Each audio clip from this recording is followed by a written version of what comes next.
Let's keep on going. Go to 13, chapter 13.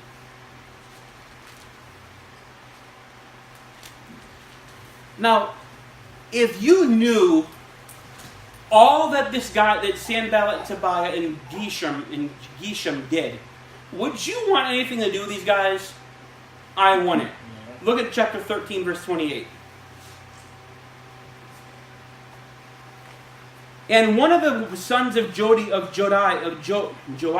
the son of Eliashib, he's the high priest. You remember him from earlier in the passage? He says the high priest was son-in-law to Sanballat the Hornite. They married into it. They married into the high priest family. You know, one of the biggest things that's going to destroy a church, I'll tell you what it is. It's who the pastor allows to influence.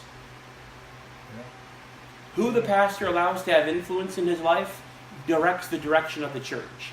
If I've got somebody that I'm getting my family involved with that's hurting the cause of Christ, that's destroying the work of God, that's mocking the workers, that's causing all kinds of strife, bringing forth false accusations, trying to upset the apple cart, causing rift everywhere they go, why would I want my family involved with someone like that?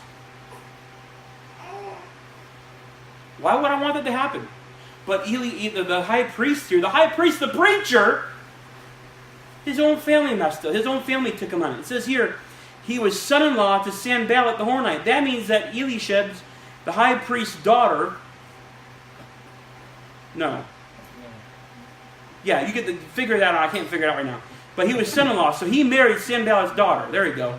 The high priest, the preacher, married Sanballat's daughter. What is wrong with you? This guy is destroying the things of God. By the way, the Bible says, be not unequally yoked together with unbelievers.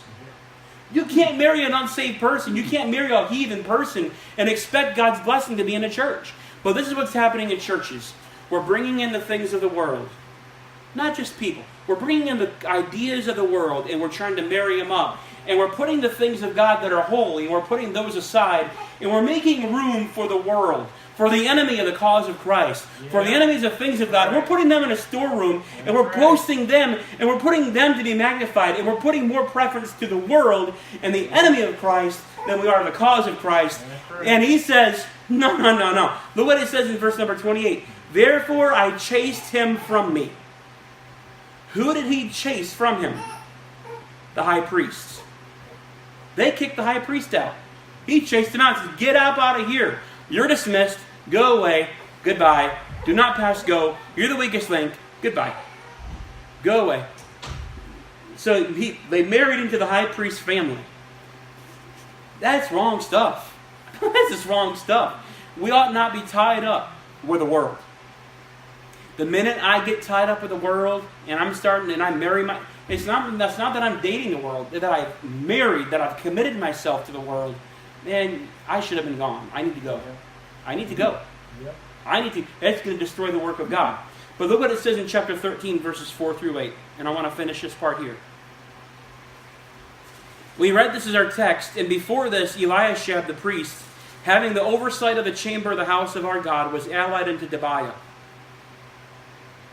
We ought not be allied to the world. The Bible says, love not the world, neither the things that are in the world. If any man love the world, the love of the Father is not in him.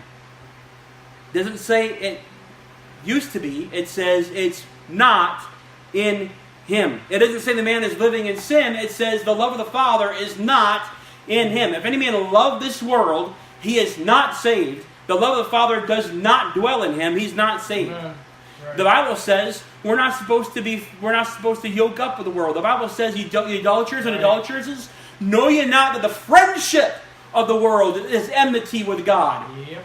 The Bible says we're supposed to cast out the leaven and the whole lump.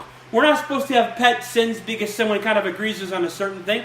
If they're wrong, they're wrong. If they're doing us evil and doing us mischief, they need to go. Why would I want to have that? Why would I want to have that around the church? Why would we want to have that brought into our assembly? Why would we want to have that kind of thing brought into our? We don't. We don't. It's time to go. I'm not going to beg it to come back. What are you, crazy? Look what it says in verse number 5. He prepared for him a great chamber. It wasn't just a room. He brought a whole chamber, a whole bedroom suite. Brought in a whole great big, what's the presidential suite? Man, they brought in everything they had and put everything that belonged to God. The sacrifices, the meals, the offerings, everything that was brought to God, that belonged to God, they pushed God aside, they pushed it out of the way, and they put this man in front. Insomuch that the priests, the Levites, the porters, the singers, they all went to the field to go find bivocational work. Why?